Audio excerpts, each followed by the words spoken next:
Jeff Bezos faces protests in Venice ahead of lavish wedding to Lauren Sanchez.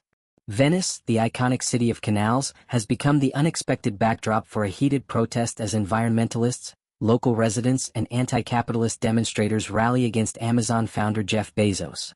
The billionaire, who is preparing for a grand wedding with former journalist and helicopter pilot Lauren Sanchez, is now facing backlash for his wealth, corporate practices, and perceived disregard for the city's socio-economic challenges. In a bold move, the international environmental organization Greenpeace launched a high-profile protest at the heart of Venice, St. Mark's Square.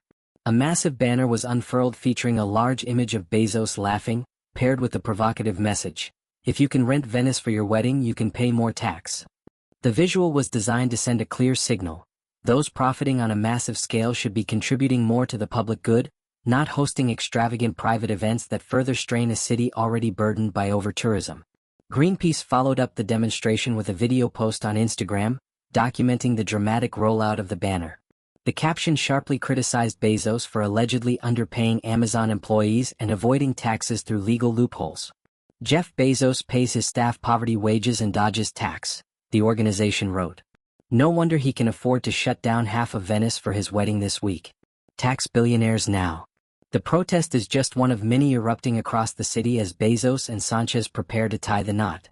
Posters have been plastered on walls and alleys, bearing messages such as "Veniceland, a playground fit for an oligarch," and "No space for Bezos." Protesters have announced their intent to block canals and streets, using their voices and bodies to challenge the privatization and commodification of public spaces. Their grievances are not only aimed at Bezos. The demonstrations tap into larger frustrations surrounding capitalism, climate justice, and local displacement caused by tourism-driven development. For many Venetians, the city is increasingly unaffordable and overcrowded, problems that are exacerbated by high-profile events like this one.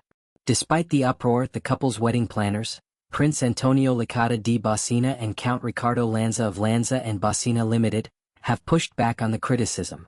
In an official statement, they insisted that Bezos and Sanchez gave strict instructions to minimize the impact of their celebrations on the city and its people. From the outset, instructions from our client and our own guiding principles were abundantly clear: the minimizing of any disruption to the city, the respect for its residents and institutions, and the overwhelming employment of locals in the crafting of the events, the planners stated.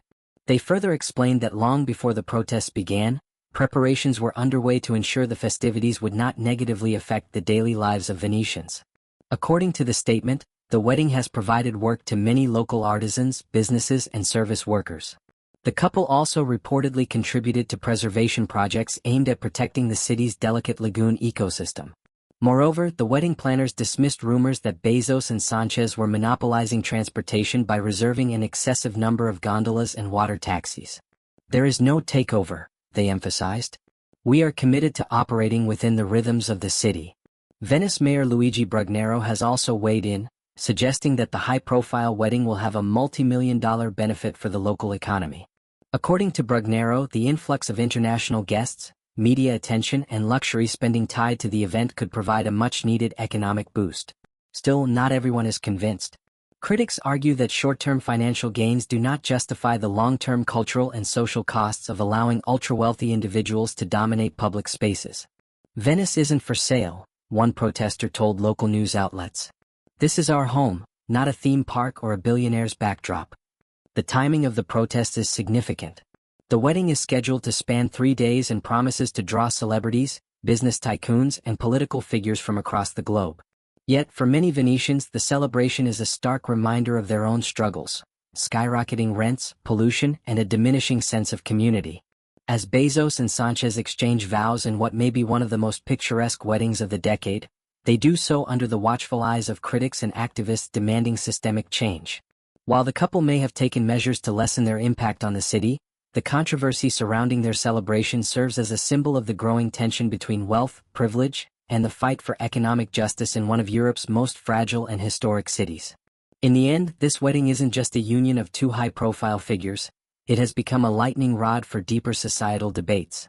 Whether or not Bezos directly addresses the protests remains to be seen, but one thing is clear. In Venice this week, love is not the only thing in the air, resistance is too.